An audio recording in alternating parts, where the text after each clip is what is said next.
Au-dessus de nos têtes, dans le silence de l'orbite terrestre, se déroule une compétition invisible. C'est une compétition stratégique, menée à des milliers de kilomètres d'altitude, mais dont chaque enjeu se trouve ici, sur Terre. Les satellites ne sont plus de simples outils scientifiques ou de communication. Ils sont devenus les yeux, les oreilles et les nerfs de la guerre moderne. Et dans le Maghreb, cette réalité a pris la forme d'une course discrète, mais intense, entre deux voisins, deux rivaux, l'Algérie et le Maroc. Cette rivalité n'est pas nouvelle.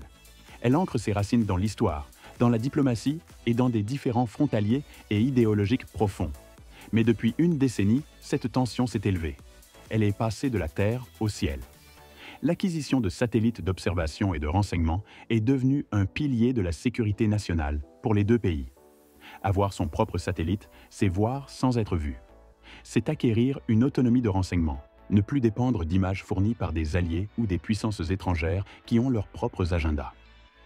Pendant longtemps, les pays de la région devaient acheter des images satellitaires à des opérateurs commerciaux ou à des gouvernements étrangers. C'était coûteux, et cela signifiait que l'information n'était jamais exclusive, ni immédiate.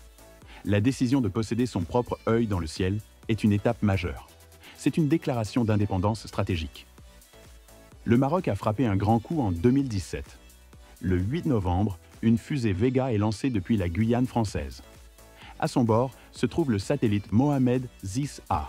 C'est un nom qui montre l'importance capitale du projet. Moins d'un an plus tard, en 2018, un second satellite, le Mohamed VI-B, est lancé pour le rejoindre. C'est un système complet.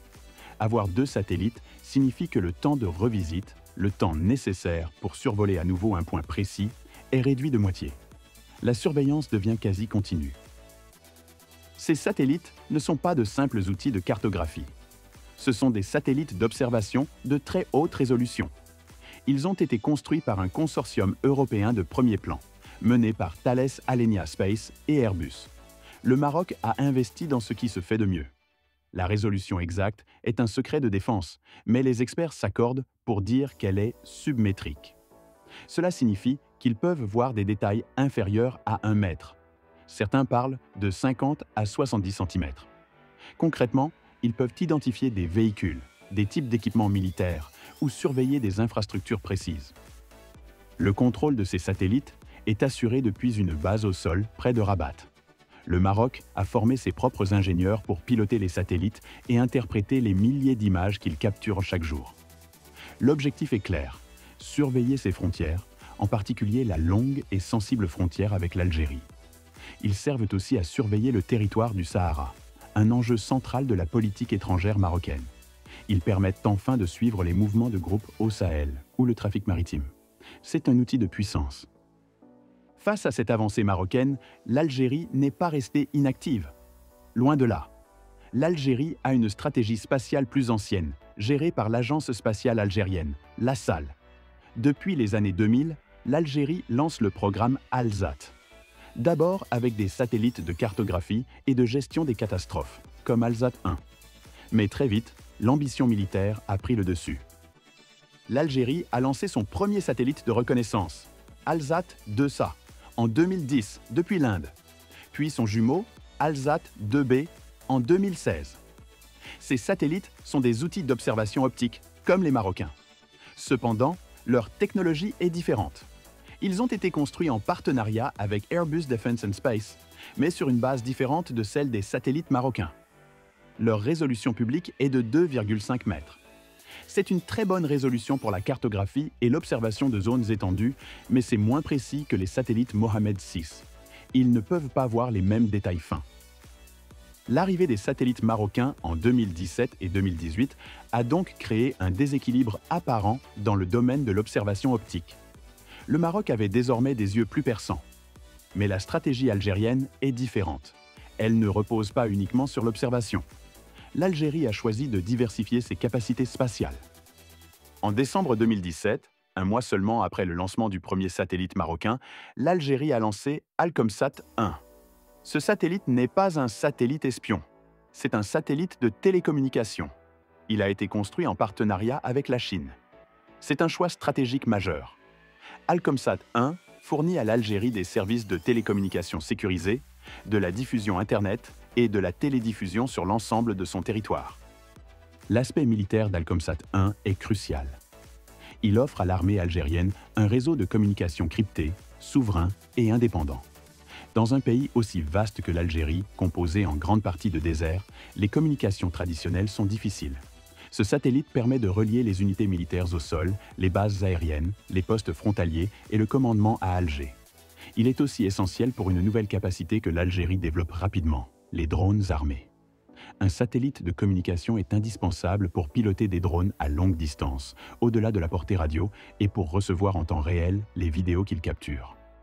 Nous avons donc deux philosophies qui se comparent. D'un côté, le Maroc a priorisé la vision. Il a investi massivement dans une capacité de renseignement optique de pointe, lui donnant un avantage sur la précision des images. De l'autre côté, l'Algérie a adopté une approche double. Elle possède des satellites d'observation, les Alsat-2, qui sont certes moins performants en résolution, mais qui couvrent ses besoins de surveillance de son immense territoire. Et elle a complété cela avec un satellite de communication, Alcomsat 1, qui lui donne la maîtrise de son système nerveux militaire. La question n'est donc pas de savoir qui a le meilleur satellite. La question est, quelle stratégie est la plus adaptée? Le Maroc peut voir des détails plus fins. L'Algérie peut communiquer et coordonner ses forces sur de vastes distances de manière sécurisée. Les satellites marocains sont tournés vers le renseignement pur, l'observation. Le satellite de communication algérien est tourné vers le commandement et le contrôle. Cette course ne s'arrête pas là. Les deux pays ont des plans pour l'avenir. Le Maroc cherche à renforcer sa constellation. L'Algérie, de son côté, a déjà annoncé son intention de lancer Alsat 3. L'objectif d'Alsat 3 serait de combler l'écart de résolution avec le Maroc en acquérant des satellites d'observation métriques ou submétriques. L'Algérie cherche aussi à acquérir des satellites radars. Les satellites radars sont la prochaine étape. Un satellite optique, comme ceux que possèdent les deux pays, a une faiblesse. Il ne peut pas voir à travers les nuages, ni la nuit. Un satellite radar, lui, envoie une onde et analyse l'écho.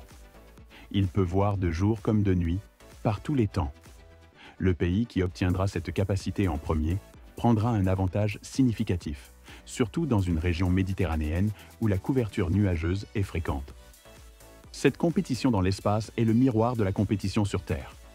Chaque satellite lancé est une pièce sur un échiquier géopolitique. Ils sont utilisés pour surveiller les mouvements de troupes à la frontière, pour cartographier les infrastructures militaires, pour suivre la construction de bases ou de routes stratégiques. C'est une guerre de l'information, une guerre de l'ombre où chaque partie essaie de savoir ce que l'autre fait et ce qu'elle prépare. En fin de compte, l'Algérie et le Maroc sont devenus des puissances spatiales régionales. Ils ont acquis une autonomie que peu de pays africains ou arabes possèdent. Mais cette autonomie est utilisée pour se surveiller mutuellement. C'est un équilibre de la dissuasion, mais déplacé à 700 km d'altitude. La paix ou la tension entre Alger et Rabat ne se joue plus seulement à la frontière terrestre, elle se joue aussi dans le silence de l'espace.